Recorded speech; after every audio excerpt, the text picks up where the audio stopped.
Revenge stories are basically the emotional roller coasters of anime. We're talking broken hearts, broken promises, and breakdance levels of power-ups. Today, we're counting down the top 10 overpowered revenge anime of the 2020s. Perfect for when you want to see delicious payback served cold or superheated with epic special effects. Let's get vengeful. Number 10. Dragon's Dogma. Ethan's peaceful village barbecue is rudely interrupted by a dragon, who apparently hates ribs and unborn children. Left for dead, but magically reborn as an Arisen, he teams up with the stoic pawn Hannah.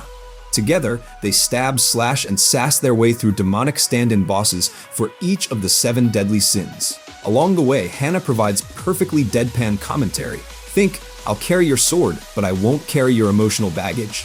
While Ethan upgrades his gear with increasingly absurd weapons, giant hammers, flaming chainsaws, that sort of thing. Expect epic boss theme music that makes you want to headbang and cry at the same time. Number 9. Buchijire. The Shinsengumi's 8th division gets ambushed, and only Heisuke Tudo lives to tell the tale, plus a dramatic hospital bill. Ordered to rebuild the squad, he recruits 8 criminals, because what could go wrong? One refuses and meets a very uncivil executioner named Sakuya. Cue team-building montages, sword fights, and lots of rage-fueled, listen here, buddy speeches. Each convict brings a hilariously problematic skill to the table. The pyromaniac chef who can't stop making flambe, the poet who recites haikus mid-duel, and the wanderer who refuses to drop his traveling tea set even in the thick of battle.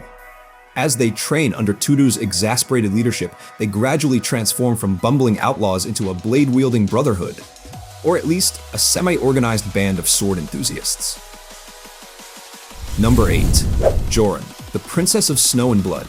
It's 1931, Japan's stuck in Edo cosplay, and the shogunate's hoarding some mystical dragon vein juice to stay #futuristic. Enter Sawa, mild-mannered bookshop clerk by day, vengeance seeker by night, because her tribe was wiped out by a guy named Genome. Joining the elite new execution squad is the perfect cover. Expect library puns, steampunk ninjas, and more plot twists than your grandma's yarn.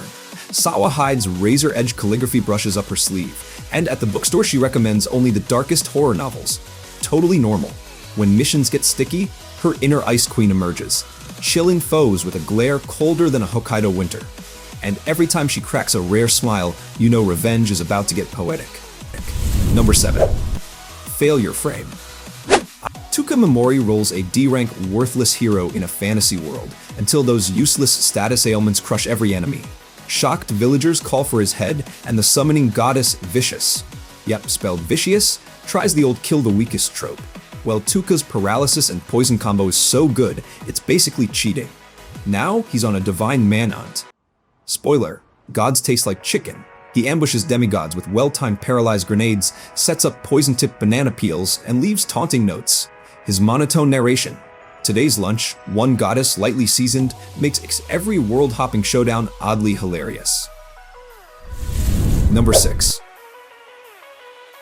Raizo Kuruma accidentally offs his future father-in-law. Yikes. Thanks to a slick con artist lord, racked with guilt and honor code nonsense, he joins the Revengers, group therapy with swords and poison. Picture shady European traders, corrupt daimyo, and assassins with questionable dental plans. Raizu's quest? Catch the snake who tricked him and figure out if justice even exists. Hint, it's slippery. To get close to his mark, he hosts tea parties where every cup might be spiked and practices his "sorry for killing your dad" speech in a mirror until he cries. Fellow Revengers offer support in the form of poison-tasting contests and cryptic fortune cookies. It's dark, it's twisted, and occasionally he breaks into a jig to shake off the existential dread. Number 5. Ninja Kamui. Joe Logan's dream life, DIY home improvement, family barbecues, gets wrecked when his old ninja clan crashes the party and murders his wife and kid. Joe survives, because plot armor is real, wakes up in a hospital, and immediately goes full shadow mode. He teams up with 2 detectives who might be the only people braver or more clueless than he is. Expect shurikens, hospital gown issues, and a revenge tour that hits harder than a throwing star to the forehead. Joe's stealth strikes include popping out of mailboxes, deploying smoke bombs in IKEA-style layouts, and whispering "surprise" in multiple languages. Detectives chase clues like, "Why is there a kunai in the vending machine?" until Joe finally says, "Trust me, I got this," and proceeds to disassemble an entire crime syndicate with nothing but a toothbrush and sheer ninja panache. Number 4. Malevolent Spirits. Mononogatari. Tsukumogami are basically haunted household items, usually chill. Hyuma Kunato, however, lost it after a tragic spirit encounter and opts for full Chuck Norris mode on everyone he meets. His grandpa's like, "Chill, bud," and sends him to live with Botan, whose family is 6 Tsukumogami deep. If you love the idea of a ghost rodeo with emotional healing montages and cheeky banter, this one's your jam.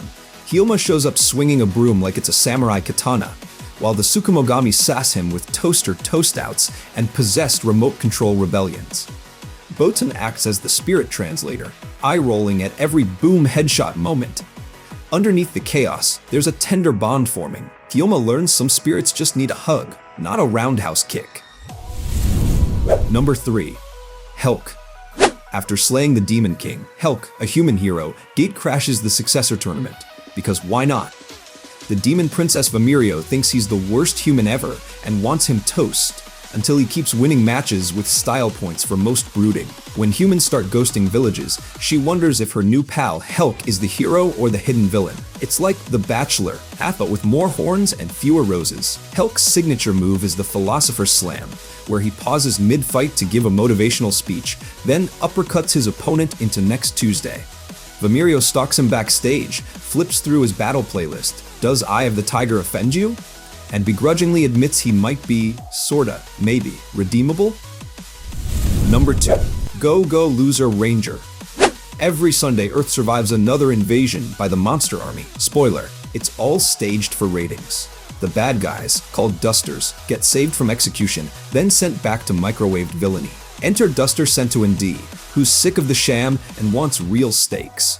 With Rando Ranger Yumeko's help, he hatches a plan to swipe the Dragon Keeper's magic gear. If you like your satire served with giant mechs and a side of, "Did they just say that?" buckle up. Sentuin-D's master plan includes prank calls to the fortress, melee fights with rubber chickens, hey morale, and surprise cameos from past villain classes.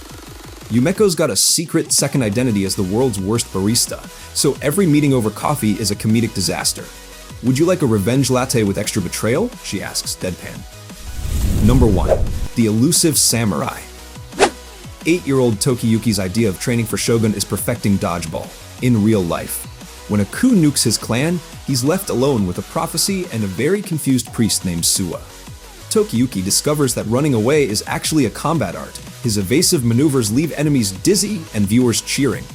Revenge has never looked so sprightly. Plus, it's got swords, prophecy drama, and more slip and slide action than a water park. His playbook of escape tactics includes the disappearing teacup, the jumping bonsai nugget, and the ultimate noodle slipper, each more ridiculous and effective than the last.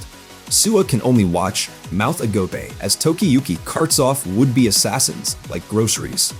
And that's our top 10 list fueled power-up packed anime from the 2020s. Which one are you adding to your watch list first? Drop a comment below, especially if you've ever wanted to kick a dragon in the tail. And don't forget to crush that like button, like it insulted your family. Subscribe for more anime antics, and I'll see you in the next video.